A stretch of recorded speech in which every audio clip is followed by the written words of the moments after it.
Okay, good evening YouTube. Welcome to another episode of FPL Family with me, Lee. This is Sam. And here we are, Sam, at the end of game week 10. Another roller coaster of emotions. If you're a fan of VAR or not, we are going to not talk about VAR as much as possible this evening. But another roller coaster. And we have to say, first and foremost, there is a game currently going on. So for those of you that have got maybe Arsenal Wolves going on in the background, it's half time. Currently 2-1 to Wolves. Neto and Podence with the goals. Gabriel for Arsenal, but clearly not really the key talking point from that first half. The key talking point is the awful clash of heads. Guys, if you were watching it, I hope that you had the sound off, because that clash of heads between David Luiz and Raul Jimenez was really, really bad. And Luiz came off pretty badly, but obviously Raul Jimenez looks like he's gone to hospital. You could, because there's no crowds in the grounds, you could hear the ambulances pulling up outside the stadium. It was just awful. So obviously we wish Raul Jimenez well, and look, let's keep up to date in the live chat. And if you've got any, if they give any updates to Raul Jimenez, then let us know in the live chat. And of course, if there's any updates to the scores or anything, keep that going in the live chat as well. So there we go, game week 10, Sam, nearly in the bag. Although of course there are two games tomorrow as well. So even if your game week's looking good and you've got a green arrow, if you're not part of tomorrow's Vardy party, the inevitable Vardy party, you might just be able to look at that game and hoping that he stays quiet. It's cancelled. I want it cancelled as well, I'll be honest. I mean, Leicester in a tier 3, right? So there's no parties allowed. True, no parties allowed. Sorry, Jamie. You cannot have your party. You cannot have your party. Well, there we go, Sam.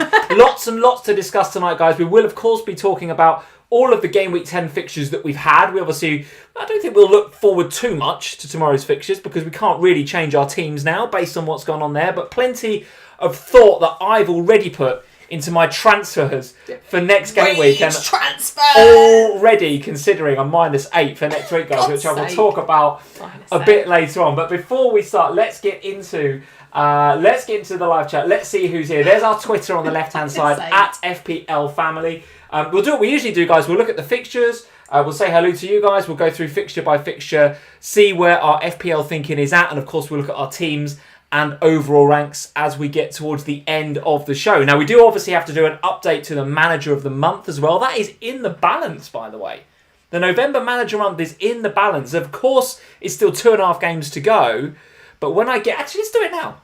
Let's do it now, because it is right in the balance now. I have to talk about this. This is our November leaderboard. You've still got the wrong graphic. For is that the wrong one? Yes, again? Mark is winning. Mark is winning. This is the wrong graphic. Mark is such a... So, do you know how many times you've got this graphic wrong this week? I honestly, it's no excuse, but work has been, like my actual work has been ridiculously busy. So trying to do FPL Family graphics as well has been quite difficult. So talk us through what's actually happening. So this is clearly wrong. Tracy is not at the top. No, Mark is. Mark Dorney top. Right, sorry, top Mark. With 170. He told me that as well, didn't he? You checked it as well, because he said, Lee, I'm not in the graph. You were like, oh, I said, we'll check it. You checked it. You were like, yep, he's right. I've actually done him dirty again, Mark. Twice. Sorry, I'm so sorry. That's terrible. In fact, that was the second. You've done him dirty 3 times this week. Mark. Sorry, Mark. He will forgive me, I'm absolutely sure. So Mark is top. Ignore the graphic. Mark is top with 173 points 170. at the beginning of game week 10. 1 point ahead of Tracy. 1 point ahead of Tracy and William. Then you on 167, and then Sam and James hanging on in there with 163. So it is all to play for. And I noticed in the live chat, just as we were coming on, Tracy has captained Dominic Calvert-Lewin this week. Do you know, which is clearly that's a bit of a fail. I very nearly did that this week. I was so... My armband moved more this week than it ever has, I think, in the history of Sam from FPL, having an FPL team. I don't think my captain's armband has ever moved as much as they did this week. Well, there is now a case, Sam. I would suggest that all FPL managers just absolutely stick it on Bruno for the rest of the season and forget about it. I kind of seem to be going in set and forget stages. Set and forget on Kane for 4 weeks, that worked well. I'm now setting and forgetting on Bruno, it seems, for a couple of weeks. That's gone well. Unbelievable. Well, listen, there's our manager of the month for November, sort of. For the podcast listeners, this makes perfect sense, but for the YouTube viewers, this doesn't. Mark is at the top, then it's Tracy, William, and then it's you, and then Sam Hawkins, and then James in at 163. So it's all to play for. You could still win this. And if I do... Sorry, second place gets the prize. You don't get the prize. What are you talking about? No, but you have to buy me a prize. No, I don't. That's not in the terms and conditions. Yeah. Not in the terms and conditions. In the chat, if I win it, obviously I can't win it overall, so whoever's in second will get the main prize. But should Lee buy me a present if I win it? 100% not. 100% not. It's on the chat. If the chat say yes, then I'm afraid... That is it. By the way, so I don't think we've had Mark win it before, but Tracy has won Manager of the Month before. She could be the first person ever to be in double Manager of the Month. That could be absolutely incredible. But listen, it's all to play for. And we will talk a bit more about that. Get onto us, obviously, on Twitter and Instagram. And obviously on the YouTube community page where I'll be updating the Manager of the Month for November. Probably Tuesday, when all the games said and done. I've totted up my little spreadsheet and I've not left Mark off the top. And I've checked it once, twice and thrice. And then I will send a graphic out and announce who's won it. So there we go. Manager of the Month, November, still all to play for. What are they all saying? They're all saying yes, look. They're all saying yes. Thanks, guys. Yeah, thanks. Yeah. Yes. Toby Alderweireld shirt. FPL yes. So there we go. Yes. There we go. I could have the home shirt with Toby on the back. Let's say hello to a few people. Joseph Perry is in. He's saying yes, 100%. Joseph. No thanks. FPL Tips, Harry is in. Hello, Harry. Are you on speaking terms again with Harry? We're back. We're talking again now. It's okay, we made amends in the Slack. It's all fine. We very politely... It's a lovely community, that Slack, but it kicked off a little bit, that. You and Tips. We very politely said goodbye to each other before the match. Yeah. And then Harry came back in after the match and said, hi, Sam. And I went, hi, Harry. Yeah. And then that was it. We're finished. Yeah. I did notice that in the Slack. Tips was like, yeah, game's kicking off. Bye. Yeah. Not talking in here for another 90 minutes. And then we just See you at the end. And then at the end we just went, hiya. Yeah. All right, everything okay now? I think everyone's pretty happy with that draw. Mourinho definitely is, because that is absolutely what he played for. But we'll come to that a bit later on. James Stevenson is in. He says, I hate Daniel Podence. Well, listen, James, if you've only just recently taken him out, that is unlucky, mate, because he has gone and got the goal tonight at the Emirates. I'll tell you what. We'll talk about Arsenal and Wolves in a little bit more detail later on, but Arsenal look a little bit shot in that game, I'll be honest with you. Derby next. I noticed Wolves went 4 at the back. Nuno went 4 at the back, which is unheard of. Wolves Twitter was just like, 4 at the back alert, Clapton, and actually didn't play or didn't start Max Kilman, which for me was a bit of a disaster. I missed that. So he didn't start Max Kilman, so I'm obviously now hoping that Max Kilman stays on the bench, because coming on for me would be Dallas's 8. Oh, shut up. So I do. You've already got jammy. No, you can absolutely do one this weekend with how jammy you've got. Normally, guys, we sit here and I've got points maybe on my bench that don't come on often this season. In fact, so far this season haven't at all come on. And Lee sits there and goes, oh, you're jammy luck. Cancelo doesn't play. 8 points for Chilwell coming off of his bench. Well, listen, my FPL captain this week, if he'd have worn slightly smaller boots, he'd have had a 20-pointer, Mo Salah, and we're going to talk about that a bit later on. But anyway, I'm hoping, guys, do not troll me and put Max Kilman Kilman. And with Wolves 2-1 up, that could happen. He could shore it up and go 5 at the back. We'll put Kilman on, which would be a complete... That's how they play 5 at the back. But they do play with those flying wingers, so who knows? I don't know. So anyway, I really don't want Max Kilman to come on. Bad night for you if you've got to buy me a Toby shirt and Max Kilman comes on, wouldn't it? It would be bad. FPL, Alex the Kid, how are we doing? Cancelo to Diaz. He's got 2 free transfers, nothing else to do. Should he do that move? Would you go for the safety of the I guess, presumed safety of Diaz over the slight risk in Cancelo? Maybe we'll talk about that when we get to City. Yeah, I think we should, because we have slightly different views on this, don't we? We do. I think if you've got a bench to cover it, maybe Cancelo is the one. But listen, anyway, FPL Tips just says, Jammy Lee. Well, listen. Yes, Harry. I deserve a bit of jam. No, why? FPL Flynn, Lee, your luck has been mental this week. Are we talking what? Mentally bad? Very, listen. No, you've already got 8 points coming off your bench. You don't deserve Robbo another clean 8 sheet points. wipe out in the last minute. Salah toe offside for the captaincy. He did kick somebody. Oh, just don't give it. Flynn. Not having it, mate. Finn McCann is in. How are we doing, Finn? Nice to see you. Finn and Flynn. We've got a super chat from Stealth Panda. Kens, how are you doing, mate? He says, hey guys, hope you had an amazing weekend. Can we not talk about VAR because it boils my temper so much? Also, Spurs and Chelsea was a dull fest. We're going to talk about Spurs and Chelsea a bit later on, but Kens, get into my DMs, mate, on Twitter, and we will have a good old row about that, because honestly, it is killing the game. It is killing it for me every single week. And I'll be honest, maybe I shouldn't say this, I tempered how much football I watched this weekend. I reined it in. I don't know if you noticed, but I reined it in. Liverpool, of course I watched Liverpool. Didn't watch that game on Friday night, went for a run. Watched Liverpool, of course. The games on Saturday, I watched a little bit of Everton Leeds. The bit I watched was quite good. Didn't watch any of the Saturday night. Didn't watch any of West Brom Fulham, but I probably want to watch that anyway. I obviously watched Spurs today, but I reined it in, because whenever I watch football right now, just winds me up. Honestly,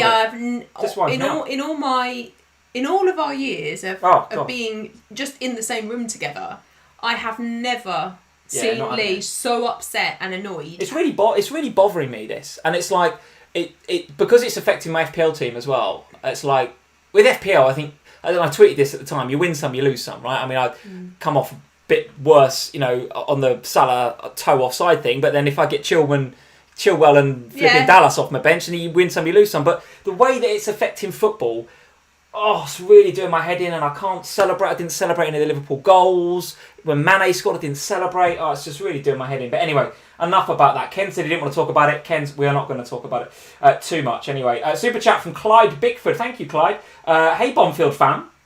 Hiya. Hey, Bickford fan.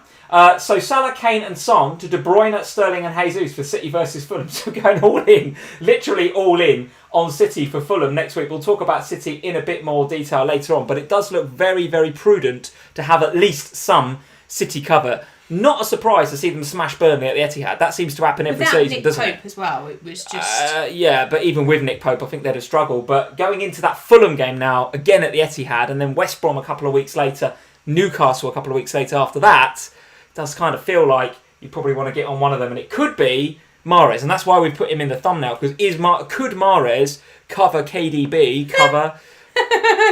A lot of people are going to be asking that question, Sam. You're going to get that question. We're on the FPL podcast and the show this week. I guarantee you we will be asked that question. Do you want my answer? Mahrez over KDB. I know your answer. Your answer is no, get KDB. Hell no. My answer as well. But if the answer is I want KDB, but you've got to sell Kane to do it, would you do it? Different, right? Different thinking. But if you could get Mahrez and keep Kane, then would you do it? No. There we go. You see, well, all right. Well, listen, we'll talk about that Mahrez, a bit later on. He's going to get benched for half of them. You just know it, don't you? You just know it. Let's see. Sanjay Patel. How are we doing, Sanjay? Very nice to see you. MZ Ludo is in. KDB or Bruno? I would suggest there is a good case for both right now, MZ. Johnny Ned is in. Can Foden start some games, please, Pep? Yeah, goodness me. What's going on there? When he comes on, makes a difference, doesn't he, Foden? Bruno Sullivan. How are we doing? Very nice to see you. Paul Cartwright. Sherwin Spogter and Ali Mosen and all manner of you guys in this evening. So thank you for joining us here on FPL Family this evening. Let's go, Sam, to some of these games. Let's discuss these games. That's the Fantasy Football Scout website. Quick plug for that. This hasn't got the Arsenal Wolves scoring, so I'm going to refresh. See if there's been any goals in Arsenal Wolves. I don't think so. No, still 2-1 to Wolves. But let's go straight to the Amex then and talk about Liverpool versus Brighton or Brighton versus Liverpool. And I do particularly want to talk about Jota. You think you're going to get a few questions about Mahrez and Kevin De Bruyne this week. You're also going to get a lot of questions about Salah stroke Mane and Jota, because it's starting to feel like there is now a credible, very cheap alternative to those guys. Not even an addition. And a lot of the talk in the last couple of weeks is, well, do we add Jota to one of the other two guys, Salah or Mane? My view is starting to come round to, well, there is a credible alternative here. At a time when, if you look at Manchester United, there is no credible alternative to Bruno Fernandes. Okay, Rashford gets the assist today, I get it, right? But if you're going into United, it's Bruno. If you're going into Man City, it's KDB, probably. You could play around the edges, take the risk on Mahrez if you want, but in my opinion, it's KDB. At Liverpool, it's not quite so clear-cut anymore, is it? How do you feel? In all honesty, I don't know. Is my genuinely honest answer here, because no part of me feels comfortable with an FPL team without Salah in it. Right. Yeah.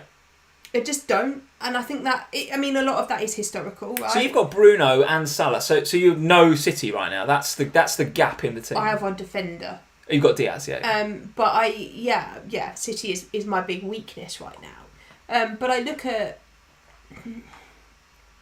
I struggle to build a team that doesn't have Salah in. But equally, I struggle to have a team without KDB in, because there's that comfort and the security of having them. And in seasons gone by, I wouldn't ever have two Spurs players. Now, there's obviously a conversation to be had about whether you hold the two Spurs players or not.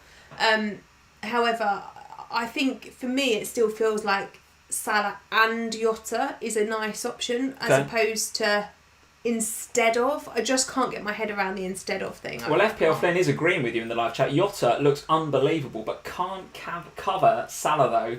in my opinion. Just a quick super chat from Azzy. Thank you, Azzy, for the super chat. He's saying Jimenez is conscious, responding to treatment. That sounds very good indeed. I think he was, like, as we know, rushed off to hospital after the game, and even at half time as we were coming on, I was like constantly refreshing Twitter to see if there was any update, and there wasn't, and they said on Sky didn't have any updates. But Azzy, thank you for being our Wolves correspondent for the evening. Very good news to hear that Jimenez is up and responding to treatment. That is good news, because he did not look good when he was on the pitch.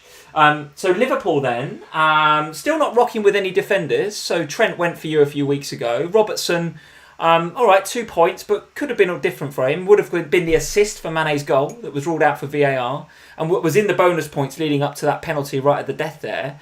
On the back of a 12-pointer last week, are you tempted back into the Liverpool defence, or is it still too patchwork for you back there? Yeah, it's still too unsure. I think the fact that Nico Williams played is a good thing. A bit unlucky, his owners, potentially, that he comes off at half-time rather than on the sort of 60, 70-minute mark. I think so. Yeah, could have snuck a clean sheet in there, couldn't they?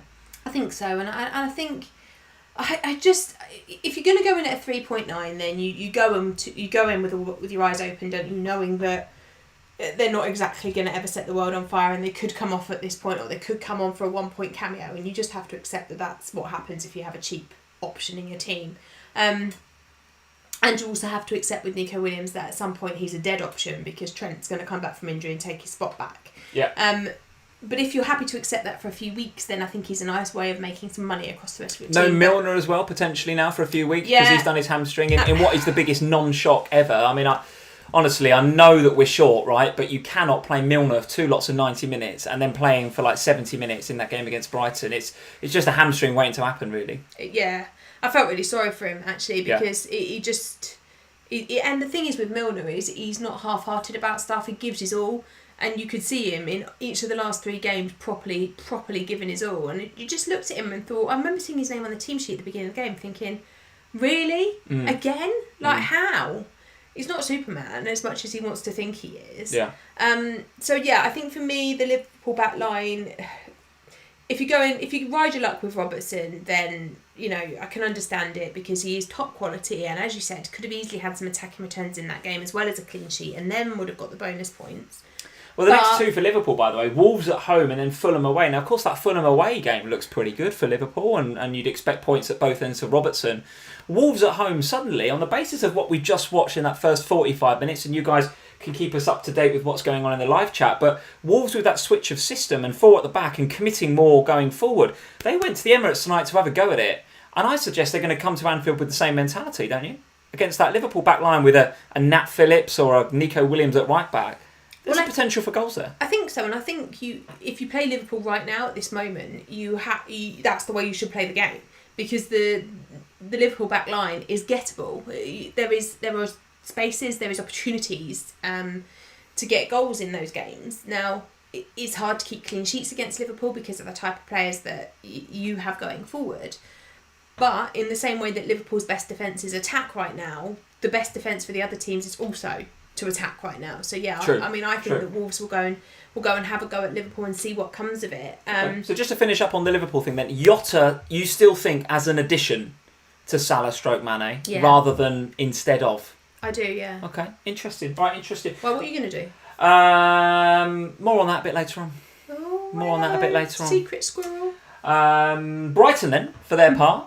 Neil Maupay pulls a hamstring taking a penalty, which is an interesting concept. Never seen that before. It's embarrassing. Looked like he couldn't wait to get off the pitch, Neil Maupay. I don't know... What has gone on there? I don't know. Let's not talk about it, because obviously done his hamstring, he's not around for a while now. But since he did that handball in the last... Do you remember the Man United game? He does the Panenka, and it's like, oh, look at me, I'm the Panenka. Then he gives away the handball in like the, after the final whistle. It's his fault they lose the game, frankly.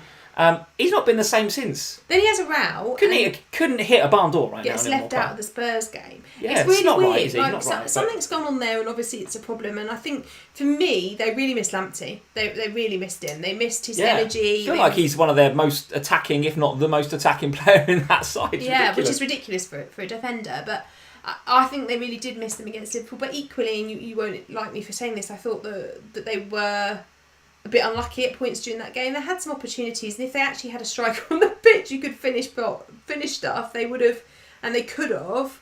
got more goals than they did. All right, okay. Well, Sanjay Patel saying, I think he wanted an excuse more pipes. Certainly felt like that, Sanjay, didn't it? It was like, yeah, I've missed a pen. Oh, God, I've missed another one. Off I go. And then he took Connolly off. Just And got I to get thought off Connolly him. was having a great game. Well, that was an interesting one. That was it, because that? Connolly was playing well, wasn't he? He was giving those guys at the back, especially Nat Phillips, who is let's face it, he's an old school defender, isn't he? He's get up and head it and boot it away. And Connolly was just in and around, ratting around and playing very, very well indeed. Can't say ratting around. That's did you sell Lamptey or did you keep Lamptey? No, I kept him. You kept him. So now Lamptey comes into Southampton at home, Leicester away, Fulham away, and then Sheffield United at home. So 3 of the next 4 look pretty good. That Leicester away game looks difficult for him, but Southampton, despite the goals against Manchester United, didn't create very much, in my opinion, outside of set pieces and James Ward-Prowse. But we'll talk about them in a bit more detail later on. But Lamptey looking like a reasonable hold now. Well, in the end, I couldn't decide on what to do. I knew I wanted Diaz, and I couldn't decide how to go about it. So I literally ran the fixtures and thought, whichever club is worse for fixtures, that's the player that will go, and ended up being Leeds. Fair enough. All right, let's move on. Manchester City 5, Burnley 0. We sat here last week and we said, well, City, maybe we just wait and see on the Burnley game because they've only scored 1 goal in each of their last 5, or they haven't been really sort of flying away, hitting the heights. Well, we sat, we waited, we watched. Now we've got our act, haven't we? We learn, and the thing is that I still, and I get that this sounds a bit stupid given that they won 5-0. But it didn't hurt. It didn't cost me any rank. Every time a City goal went in, I was like, oh my God. Oh my God. That. KDB 2 assists, I was like, nothing. Oh. Yeah. Nothing. And I was like, what? Okay, so that says something, doesn't it? Everyone was waiting, weren't they? Yeah, I think a lot of people were just a bit like, there was obviously some people that went, yeah, I'm doing this. I'm doing it. I don't, I've got this problem or that problem and I'm doing it. And that was a great option. Particularly, not so great if you want Sterling, but if you went KDB, then it was a great option. Yeah, okay. What about this? What about this Mahrez versus KDB thing? What are we saying about this? He's too much of a risk, isn't he, Mahrez? I've already been bitten by the pet roulette this week with the Cancelo transfer, which I'll talk about in a sec. But if you bring in Mahrez, as Sterling owners found out this week, you've got to be prepared to. You just sort of an hour before the game, you're on Twitter, aren't you? And you'll just refresh.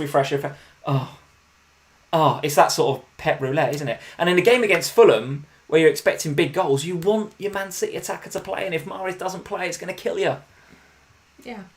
And I think for me, you look at Man City and you know that in the next week, for the next game, Sterling's going to be back. So it's like, okay, well, Sterling's going to be back. This is it now, yeah. So Sterling's probably going to play. So who's going to miss out? You've got Ferran Torres, played well. Mahrez, played well. Foden, don't know what you can do to get a game.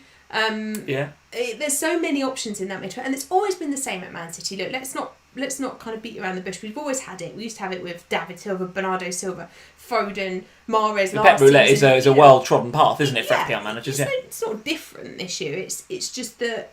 Just come around a bit later, isn't it? Yeah, it's just taken 10 weeks. Yeah. But we're 10 weeks in now, and Man City's fixtures are better.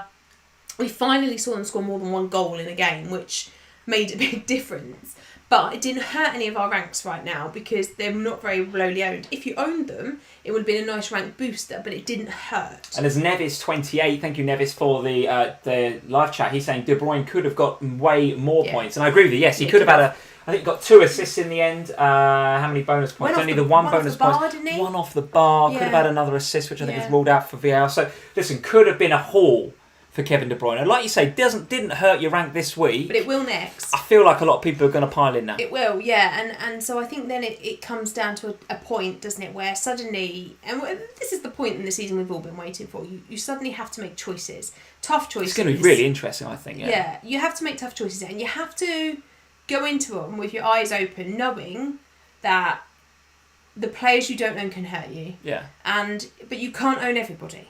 But so this is sorry to cut across you. So this is my absolute gut feel thinking here on a Sunday night. Bear in mind we've got a week to go. But this is my gut feel thinking, is that you've got De Bruyne, you've got Bruno, you've got Kane, and you've got Salah / Mane. Those are your big 4. Now I hear you. I think it is very difficult to have all 4 of those. Anybody that's got a team with all 4 of those, love to see it in the comments. By the way, if you've got a Brewster, a Bissouma, and a load of 4.0s at the back. Maybe it's possible. I don't know. I haven't tried to draft it, but those are the big 4. Now, if you're going to go with Bruno and Kevin De Bruyne, like I say, I those two I think need to be locked in my opinion, going forward. And then you've got Kane, who's absolutely playing out of his skin. You've got this Arsenal. That Arsenal game next week has got the potential for Spurs to rip it up by the way that Arsenal are playing. So then you're looking at Salah, aren't you? You're looking at Salah and going, well, is there a credible alternative that can free up a ton of money for me in that Liverpool first 11? And right now, yes, there is, and it's Diogo Jota. And I feel like that is how I'm thinking right now. I feel like the Salah, I looked at it, it cost me a -8 to do, but I could do Salah down to Jota, and I could do Son and Ziyech up to Bruno and to Kevin De Bruyne for a -8. And I feel like that is on right now, guys. The way I'm feeling about it right now, I feel like that is on, because Jota is looking like a really, really credible alternative. Now, I hear the obvious commentary about it is, well, when that front three are fit, does Jota get in the team? Well, listen, they've been fit before, all four of them, and Klopp played all four of them, and he put Jota there in the 10, didn't he? Almost playing interchangeably with Firmino. Now, he tried that again this weekend. He rested Mane, put Jota out there, played Minamino in the 10, who actually had a guff game. But nevertheless, Jota still gets the start. Who comes off on the hour this week? It's Salah. He gets the rest. And okay, the COVID, yes, I get it. But Jota is the one getting all the minutes right now. But not because, right, you're not telling me that if Salah hasn't had COVID, that Salah gets hauled on 60 minutes. Absolutely no way on this planet. You need your head read if you think that's the case. Jota would have come off, or probably Minamino. Well, possibly. But no chance would it have been Salah. You guys are saying, James Stevenson, don't do that, Lee. Ali Mohsen is saying, you can't drop Salah before Fulham, Lee. Flynn is saying, I absolutely love it, Lee. Sim is saying, first rule of FPL, Lee, never sell Salah. Well, there we go. You guys are a bit split in the live chat. Thank you for the super chats. Matthew Knights for the super chat. Matt, you didn't leave a comment, mate, so feel free to leave a comment without another super chat and we'll read it out. Mark Dorney, he who I have been doing dirty. Say sorry. All week. Sorry, Mark. It's been a long week at work, mate. I apologise. But Mark, top currently of our manager monthly for November. He wants Bruno, Kane and Salah is his three. And Mahrez has only missed 2 league games and did not come on in those 2. So surely he's worth the risk, Mahrez. He's only missed 2 league games. That's interesting. And when he missed out, he missed out. He didn't cameo. I mean, that is interesting. From Mark. That is an interesting point. Yeah. Very, very good. What else to say about Man City defensively? I don't want to talk too much about Burnley, I don't think. But from a Man City defence perspective, a lot of rhetoric this week talking about Diaz versus Cancelo. Of course, Cancelo a rotation risk, but the creativity of the guy and the chances that he created means you're signing up for a bit more upside. Whereas Diaz, okay, can get goals, and we've sort of seen that from him internationally. But you're probably going to, most weeks it's going to be a solid 6. But, less threat of rotation. And we had different views on this, didn't we? Well, we did, yeah, because you transferred in Diaz this week, I transferred in Cancelo. So we fundamentally disagree on it. And on who to take out, because we had the same choices for correct. To lose. Yeah, correct. So we made completely different calls this week. That was weird, wasn't it? Because, you took out Dallas to do that move rather than Kyle Walker-Peters. And I took out Kyle Walker-Peters rather than Dallas to do that move. So we did fundamentally disagree. Yeah. Either way, we both felt like Man City defence was a defence worth getting on, and I still stand by that. Yes. And the reason I went for Cancelo in the end was because I looked at my bench and I thought, well, if Cancelo doesn't play, all right, I risk the cameo, but I've got players on my bench that can cover that, as per Chilwell today, who's covered it. Now, listen, if Max Kilman isn't going to be a regular starter for Wolves going forward, that makes that a bit more of I maybe have to have a rethink on that. But I still think Cancelo and Diaz will share a lot of points going forward over these next few fixtures for Man City. I ummed and ahed, and I must admit I nearly went Cancelo as well, on the basis that... Kilman's on! Oh, disgusting. Everyone's like, Kilman's on. Love it, Kilman's on. Kilman the legend. They're 2-1 up, right? That's why he's come on. He's come on to shore it up. Unbelievable. Max Kilman coming on for a 1-pointer. Do you know what? Blocking my Dallas 8-pointer. I sort of know. Tragic. I sort of know how you felt now when Watkins braced the other week. I sort of understand it now. It's so annoying. So much. It's so annoying. That's how I felt. For a 1-pointer. That is how I felt when Watkins braced on my bench. You guys in the chat are too happy about this. You're too happy. Look, Zach Twyman, Lord Kilman Rise. Get out of here, Zach. You are kicked off at mods. Kick him out. Who else is happy about this? Gurav, serves you right. Gurav, get out of here. I'm not having this. The tactician, no jam today. Oh, so has he got some? Because he's got Chilwell coming off a Cancelo. Oh, I love that Dallas 8 points. I had to save my bacon this week. I had to save my bacon. Never mind, moving back to me talking about DS, I felt slightly differently. So Lee went into this, and I admire your bravery on it, actually, in some ways, because you looked at it and was like, no, I want to cover the clean sheets, but I also want some upside. I felt a little bit more concerned by Pep and his roulette. Yeah, right, absolutely. And I looked at the fixtures between now and 22, bar a Chelsea game and a Man United derby, and thought, I want 10 clean sheets. More than I want an attack in return. I've got Chilwell and Cresswell who could bring solid me some of 6 a week. We take that. I just want 6 every single week, and so Diaz was the one I went for. All right. Well, it remains to be seen as to who took out the right person this week. You took out the right person in Kyle Walker-Peters, although he didn't nearly score a goal. Hit the post, didn't he? Yeah. Kyle Walker-Peters. I like the look of Dallas going forward. I mean, I would have liked to have got his 8 points this week and flipping played him. That's 13 points I've benched for Dallas in the last 2 weeks. But listen, I'm going to learn from that and not bench him going forward. He looks pretty attacking, right? He's shooting on sight, all the rest of it. I like him. Yeah, it was Chelsea away next though. And that's why I took him out, because he hadn't had any price rises, had nothing invested in him, and the fixtures are a bit tough. I didn't see many clean sheets. All right, well there we go. Man City 5, Burnley 0. Let's have a quick chat about Dallas's Leeds then. Everton 0. Leeds 1. How much more do we want to say about how impressed we are with Leeds? I mean, I love watching them. I enjoyed watching the bits of the games that I did watch. Rafinha with a really nice goal. Nothing for Bamford in this game, but I don't think Bamford owners should stress about that too much. I still think he was in reasonable positions. How are we feeling though as Dominic Calvert-Lewin owners? Away at Burnley next week, but then Chelsea, Leicester and Arsenal in the following 3 after that. As James and Suj said on the Planet FPL podcast, if you haven't checked that out, go check out the Planet FPL podcast with James and Suj. I listen to it every single week. Really, really good stuff. James was saying, all right, well, if Calvert-Lewin blanks in this game against Leeds and then has a bit of an off day against Burnley, watch people sell the hell out of him before that run of 3 fixtures, and they will. Did you see this coming? Did I see this coming? No, not really. No, I didn't. No, not really. Hence the Dallas benching, I suppose. Well, I expected Everton to get something from this game, especially with the players back. Did the Digne loss affect them more than we think in terms of balance? I mean, James as well was kind of... I don't know, the James that we saw at the beginning of the season was just full of joie de vivre, wasn't he? He came into the league, fantastic. I feel like the James that we saw at the weekend, the bits that I saw, because I was a bit in and out of the game, but the bits that I saw were a bit more of the James that I was expecting. Right. Sorry, Everton fans, but this was the James I was expecting, which was, throw myself on the floor, ask for bookings, shrugging all the time. I don't know, maybe not putting in quite so much effort as he was before. I don't know. Is James gone off the boil now, or what's gone on at Everton? Well, I said last week I'd sell James because it was always constantly assisting. He didn't look like he was involved enough in the play for me. But last weekend, the Richarlison, I'm now starting to question. I let Richarlison get more praise from me than he ever has over the last week. You let him? Yeah. I somehow let him get under my skin, and somehow I found myself giving him some credit for stuff, and I don't like myself for it. I've given myself a talking to. Wrong. It's all kinds of wrong, and then this is how he repays me, absolute mug.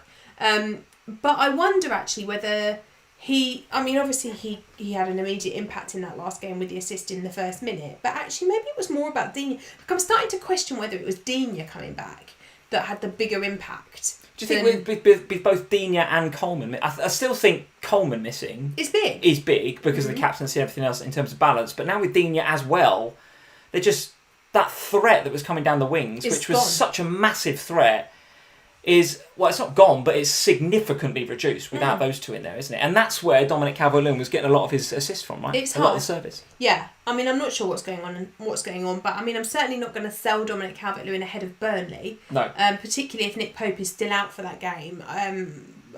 There's goals in that for Everton, surely. And from a Leeds perspective, I don't think anyone's bringing them in ahead of Chelsea, but then West Ham, Newcastle at home back-to-back 12 and 13, followed up by Burnley at home in 15, only a trip to Old Trafford in 14 to kind of muddy the waters there.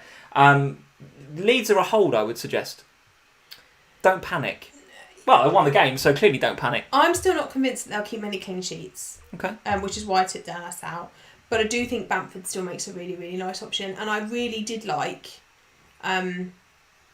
the look of the new kid. Rafinha? Yeah, I thought he looked really, really good. Attack with purpose, didn't he? Really good. Yeah, really good. And interestingly, I did the pod last week with Jules Laurent. He was talking for a long time about Rafinha and how good an option he thought he was going to be. I heard that, yeah. Didn't bring him in though. He didn't, or you didn't? No, he didn't. He didn't. Yeah, well, he might do now. I think he should now. It was a good option, I think. Let's move on. I don't want to talk about West Brom versus Sheffield United. Not least. It was a good game. Didn't bother watching the game. I did. Who even scored? Gallagher. What was anything to say about that game? Not a lot to say, but it was genuinely. Sheffield United doomed, don't they? I put it on expecting it to be an absolute car crash of a game. Nothing happening. It was not. Sheffield United played really well, but they have got nobody to finish a goddamn ball. And that's the problem, and that is why they're going to get relegated, because they cannot score goals. Not enough goals. So many even opportunities. With Brewster there, not enough They made goals. so many opportunities in that game, and they did not end one of them well. All right, let's move on to Chelsea 0, Spurs 0. Then we'll talk about Manchester United game. I haven't missed that out, United fans. I'm going to come back to that. Chelsea 0, Spurs 0. I think in the end, Mourinho probably the happier of the two managers, I would suggest. It looked like for a large majority of the game he was playing for the draw. Got what he wanted. You're top of the league. What's not to like? I got from just asking me in my opinion. I couldn't be more pleased with how that game went. From a Spurs very point disciplined of view. performance. Joe Rodon played well at centre half. But look, if you'd have said to me 2 weeks ago, you get 2 clean sheets against Man City and Chelsea, and you have 4 points from it. Yeah, snatch absolutely. Your hand off. Absolutely. It's a testament to how much change Mourinho had. And I know you'll all go, oh yeah, but he does this and then he'll go off the boil. I don't care if he goes off the boil next season. The fact that we have never played this well consistently. I have never seen this from Spurs. I've never seen us so solid defensively. And we were without Toby Alderweireld today. Rodon played and I thought had a really good first Premier League start. Yeah. Even Aurier, oh my God, he made so many mistakes. But he didn't get sent off and he You didn't concede any goals. Watching Aurier with you is quality. I'm trying to think back to the Liverpool player who made me feel like that. Who was the player? The Liverpool player. I don't know. There was a centre half who used to play. Oh, Lovren. Nah. Lovren against Kane. Worse than Lovren. Who? I can't remember. There was a Liverpool centre half, and whenever he got the ball, I was like, "What are you doing?" Oh, it's the guy at Palace, Sacco. I was the same. But every time Sacco gets the ball, you're like, "What are you doing?"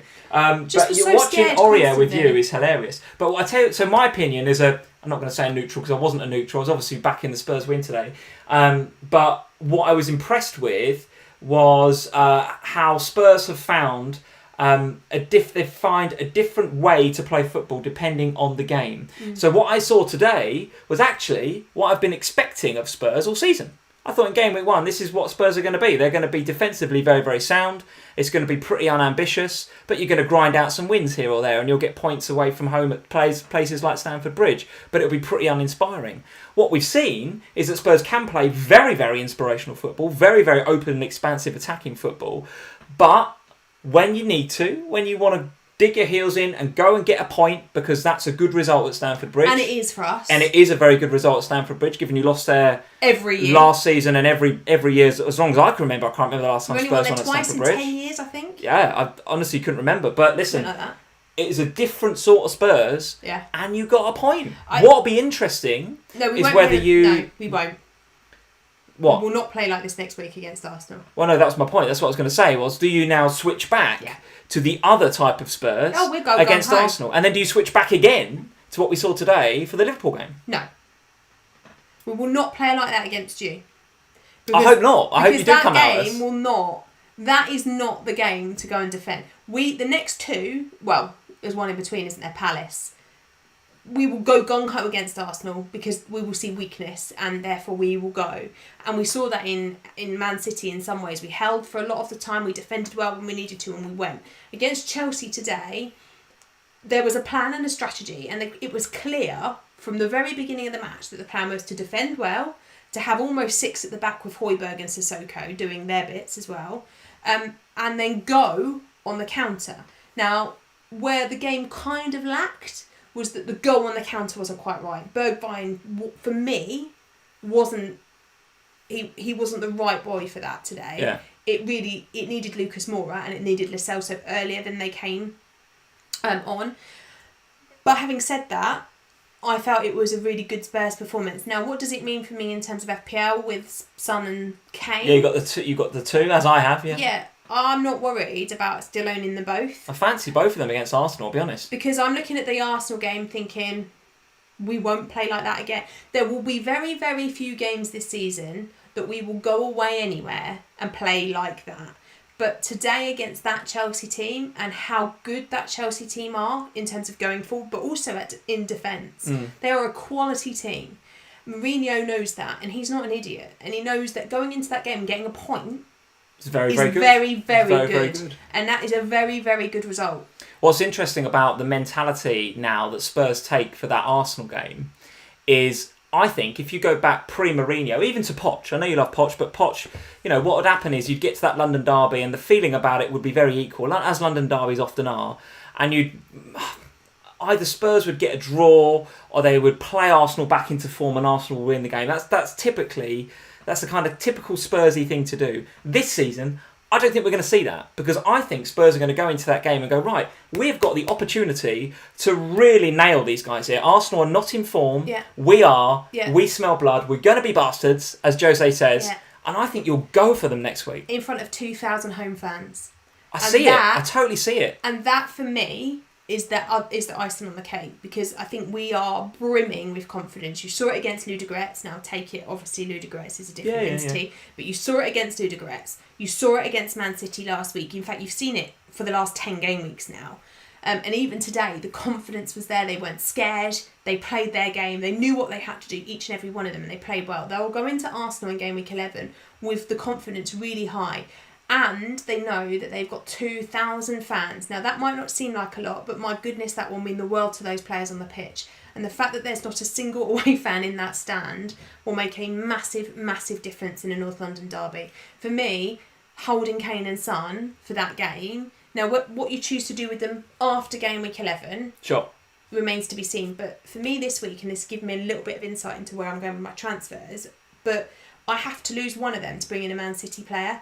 And it has to be for a hit, because it's the only way to bring in KDB is to take a hit and lose both Spurs players, really. Yeah. I'm not prepared to take a hit and lose both Spurs players ahead of that Arsenal game. I'm really not. Yeah. Even with City playing Fulham? No. Interesting. All right, interesting. Chelsea for their part then. So a clean sheet for Zuma owners, a clean sheet for Chilwell owners. So still defensively, Chelsea continuing to impress, to be honest with you. Chilwell's going absolutely nowhere for me. No. So I keep him absolutely. Really good. Ziyech on the other hand, and Werner. Werner, a bit unlucky today. You could see in the same way that Spurs maybe held back a little bit. I don't know whether Chelsea maybe held back a little bit, and maybe we might see Chelsea come out their shell a bit more going forward. Chelsea fixtures going forward. Leeds at home next, which is not an easy game, by the way that Leeds play away from home. Then it's Everton and Wolves away. It's West Ham at home, Arsenal away. So the Chelsea fixtures very much middling, I would suggest. But the way they're playing, defensively, I'd back them. It's just that going forward right now. Ziyech looks like a really, really nice player, but he sort of looks a bit like his ceiling in a game is maybe an assist or two. I don't feel like he carries much goal threat. And at 8 point something, I'm feeling like his time might be up in my team. And are you a little bit concerned about this on the basis that obviously we saw Pulisic again today for the first time in what felt like about 8 years, because he's grown a massive beard as well while he's been gone. Yeah. Does that concern you in terms of his positioning on the pitch, or do you think that makes Ziyech... Does it improve him? Does it make him less of an option? I think Ziyech is all right, because Ziyech is right, isn't he? And Pulisic I'm not saying that they take their positions, but does it do... Like, obviously, it changes the balance, doesn't it? Because we're probably going to see Werner move back into the middle, and that probably means Abraham disappears. Possibly. Havertz as well back in the mix today off the bench. Like, there's a lot of with all these guys coming back, I feel like there's going to be a lot of change in the way that Chelsea are set up. And then what does that mean for the assets that have been popular so far? Are they still going to be the right ones, I guess? Yeah, my fear on Ziyech is exactly what I just said. I'm looking at him, nice player, like him a lot. I think he's a very good asset for Chelsea. I just feel in FPL, like didn't see him carrying a lot of goal threat. No. Assist threat, yeah, his XA is presumably pretty good, but his XG, I haven't looked at any of the stats, you guys can tell me in the chat. Don't feel like he's carrying a lot of threat. And for that, That's a bit of a concern for me, yeah. It's a bit of a concern. So he would be one of the make-weights for me, to be honest with you, if I went with my -8 master plan I'm thinking about doing. Oh, my God. But anyway, Chelsea, -8. looking good. Do not sell their assets ahead of Leeds would be my suggestion. And they continue to look good. Had they won today, would have been top of the league, right? Would have been top of the league. Fidgets today.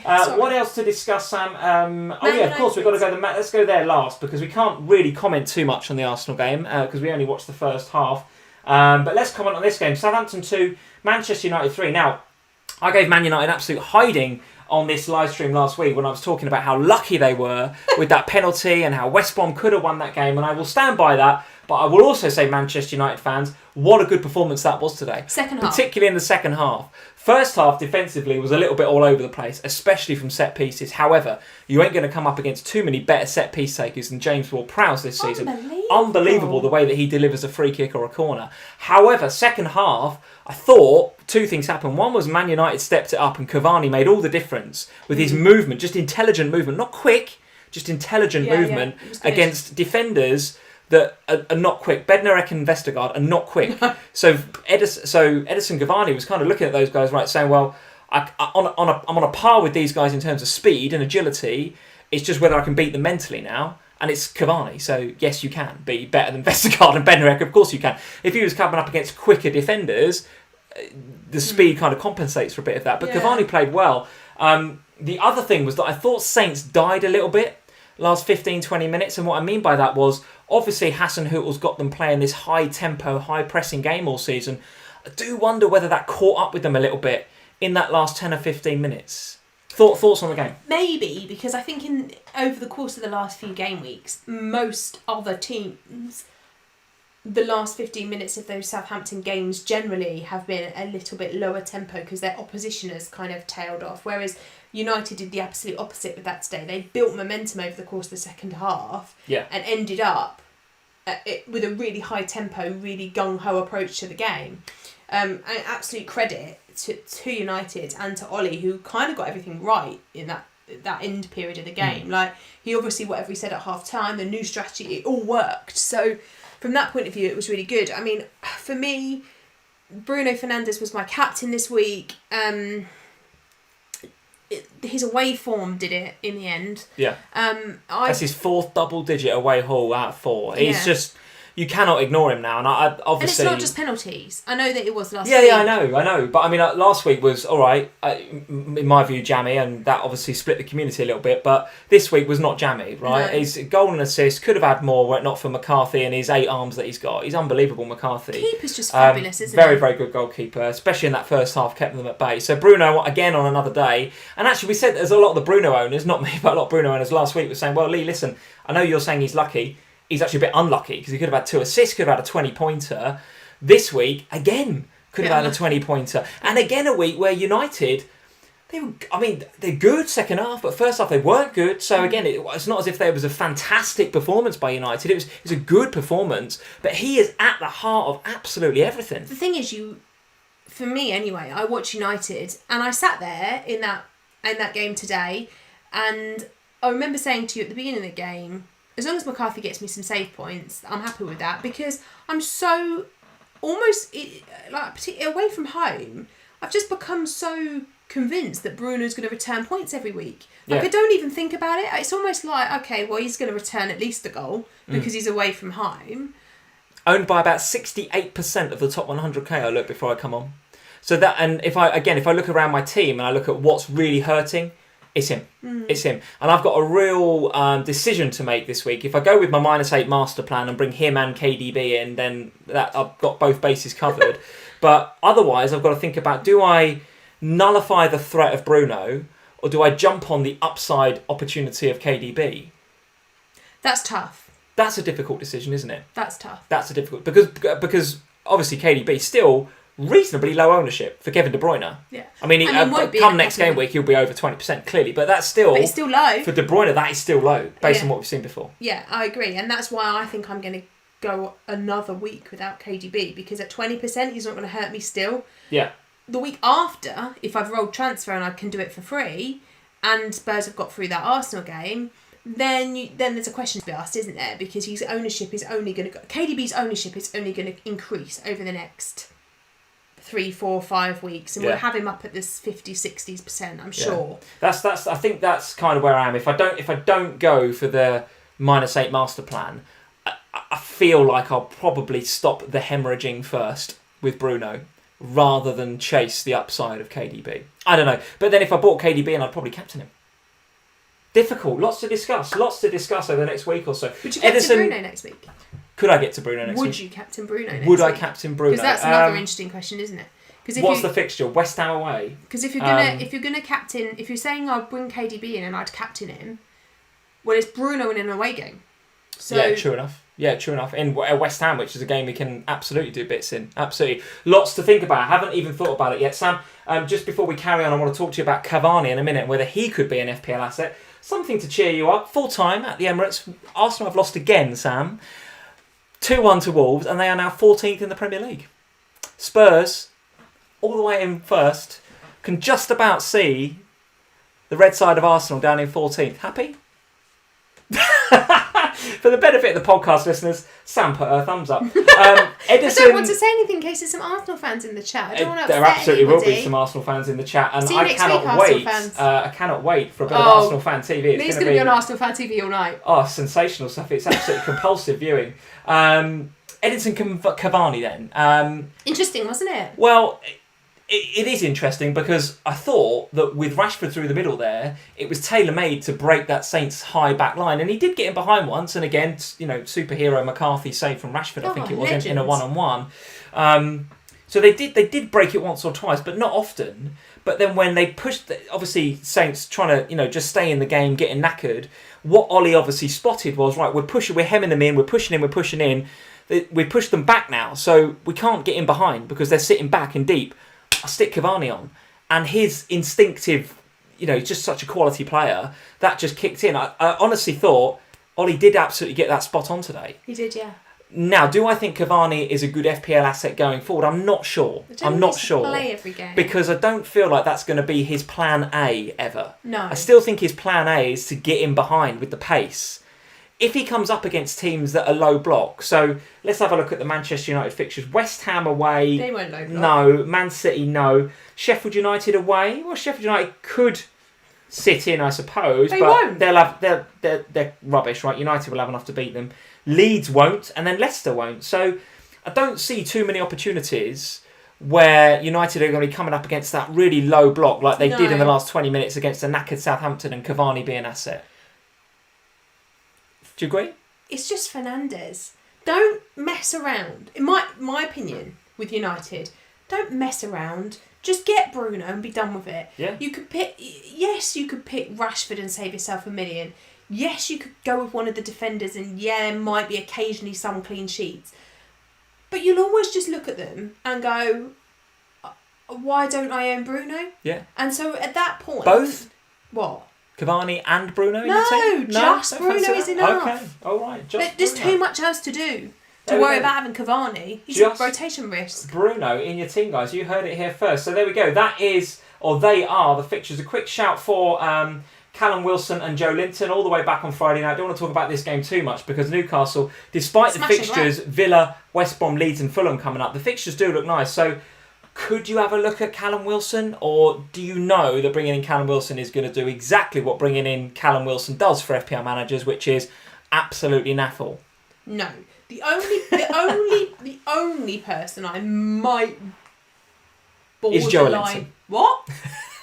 Lever? The only person... He was so rubbish, and he got like a 9-10 point haul in that game. He's absolute rubbish. That hurt nobody. Nobody owns Joe Linton. The only person... I looked it up during the game. What? How much do you think they paid for Joe Linton, and how many years on his contract? Well, Pepe was worth 72 million. Joe Linton, 40 million. And how many years on a contract?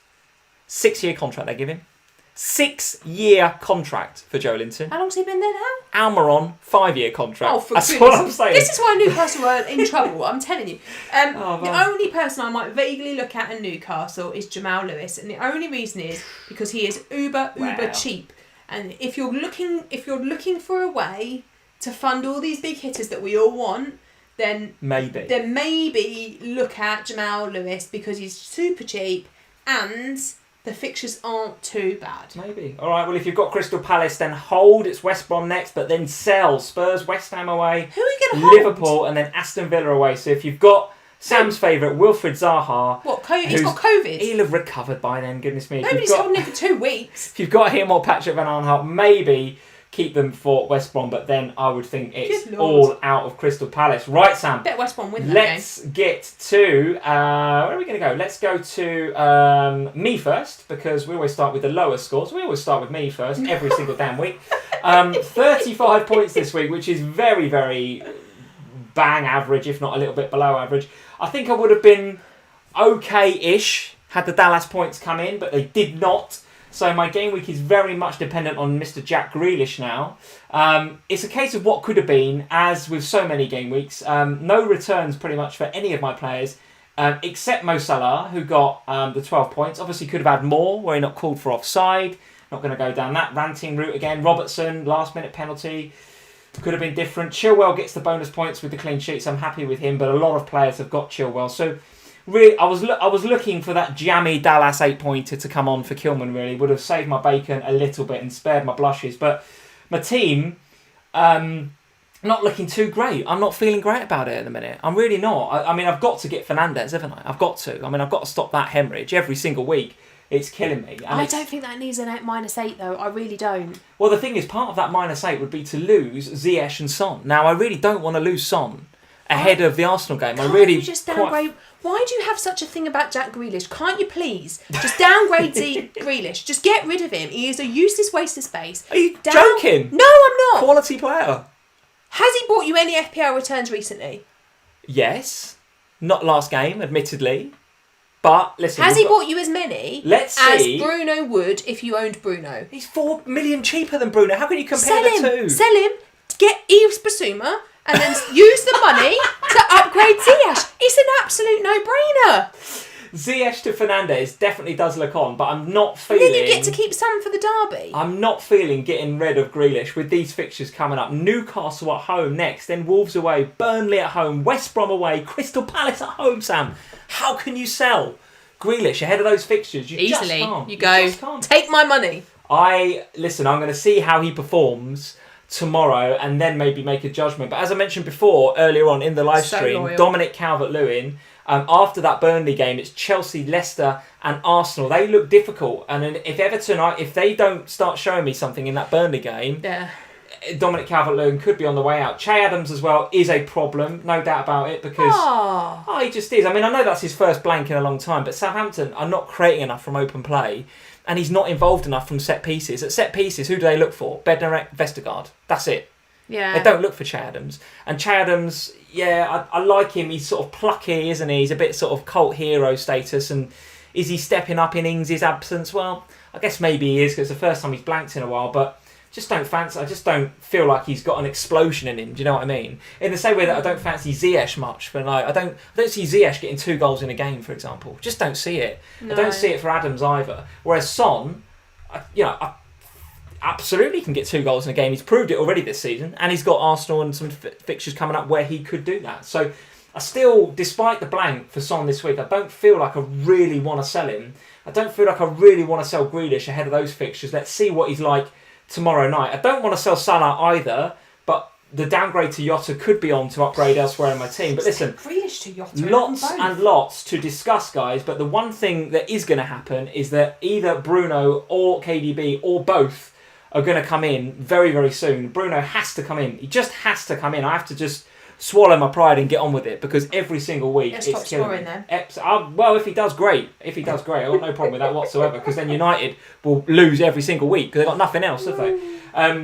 The other thing to say is that the Salah to Jota downgrade not only would free up all of that money, but again, if I look at where my captaincies are going to be, the only one that I struggle with, Fulham in game week 12, yes, but then obviously 13 you're looking at Man City home to West Brom. Then you've got Manchester United home to Leeds. Okay, well, Liverpool, Crystal Palace in 14. 15, Liverpool home to West Brom. You could captain Jota in these games as well. What? You could captain Jota. You've gone mental. I like Jota a lot. I like him a lot. You're not going to... Oh. Anyway, a very average game week for me. Probably a bit below par once all said and done, and once the Vardy party kicks in tomorrow. 35 points. 563 overall. Over rank of 890k. Still not where I want it to be, but listen, we move on. And I know where the problems are. How many you got tomorrow, sorry? In my team. Just Grealish. It's going to be horrible. It's going to be a horrible night tomorrow night. Just Grealish tomorrow night. Whereas you've got 49 points, overall rank of 160k with 3 left to play. So Creswell, Souček and Watkins still to play for you. There's a few 2s dotted around the team, but of course the Fernandes captain looks pretty good. Diaz and Chilwell at the back as well. So all in all, not a bad week, I'd suggest. No, I'm quite happy, to be honest. And I look around my team and I know there's a gaping KDB hole. I know that. But I also know that in order to do that, I have to destroy a team that I think it looks really good for next week. It didn't look good for this week, I'll be honest. Every single player in that team, bar Diaz, played somebody else in the team. Yeah. So I had... Spurs against Chelsea. Until I made the Diaz transfer, I had no players who weren't playing somebody else. It was awful. And I your goalie against Fernandes, I had my goalie against Fernandes. I had the Chelsea boys versus the Spurs boys. I had West Ham versus Villa. I had Liverpool. Who'd you play? We drew at Brighton. Versus Yves Bissouma and Lamptey. I had... they were all playing each other. Yeah. And Everton, obviously, Dominic Calvert-Lewin would have been playing Diaz had I not made that change. So I looked at my team and thought, you know what, this is literally a survive. I have to just survive. Get through the game week. Survive this week with as many points as is possible and hope for the best. And I sort of thought that Fernandes and McCarthy might both return, and they did. I thought Diaz would bring me 6, and that was fine. I was hoping that the 3 in the Chelsea game might do something, because I thought that would be scoring. I didn't see a 0-0. Yeah. But I take the clean sheet points for Chilwell and Son. That's fine. So I actually feel like I've got away with it this game week, to be honest. I feel like I've massively dodged a bullet, and the team looks really nice for next week. Now, KDB is a problem. But, as I've said before, in order to do It's not going to kill you though, is it? That's the thing. It's not going to kill me. It shouldn't do. No, it won't.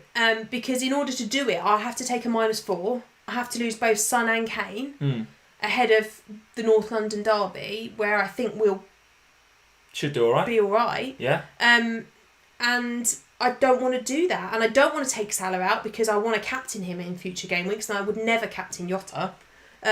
So I'm in the place where my captain's armband will move between Fernandes, Salah and Kane, and occasionally, yes, of course it will land on KDB, but not often. Yeah. And at that point, I'm seriously tempted to captain Kane in that North London derby next week. Yeah, I'm thinking of that. Absolutely. I am really seriously tempted to captain him next week. I think it looks like a really good option. The only thing that puts me off is that Fernandes has got another away game where you just know that he'll return.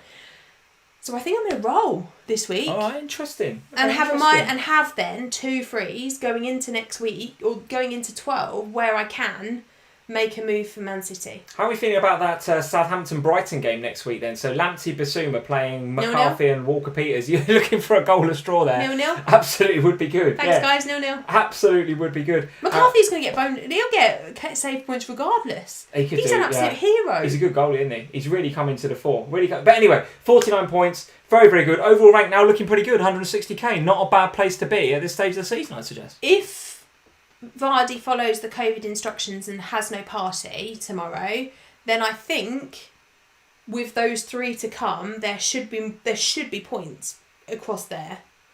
And is that a green arrow? This it must be, right? Yeah, about 100k. 100k, yeah, okay, nice. So we're moving in the right direction. Every week it's a gradual climb, and I would hope that by the time we get into game week 11, that we'll be closer to breaking that 100k mark. And I feel like once we get there, obviously it's little chunks at that point. Yeah.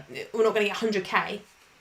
After that, it's just little bits, but it's still very close. Very good. Every week, the overall ranks are so tight that you have a good week, and it's still pretty close, right? Everywhere it's close, so there's a lot to play for still. All right, well listen, could be an interesting week here in FPL Family with me doing all manner of transfers and Sam doing absolutely nothing. We shall see. Anyway, you can follow us on any... We've got a very busy week actually, so that we've got the official FPL show on Thursday, which most of you guys will either see on that Thursday night or Friday morning via the Premier League app. I'm going to be on the Fantasy Premier League podcast as well this week, so look out for that as well.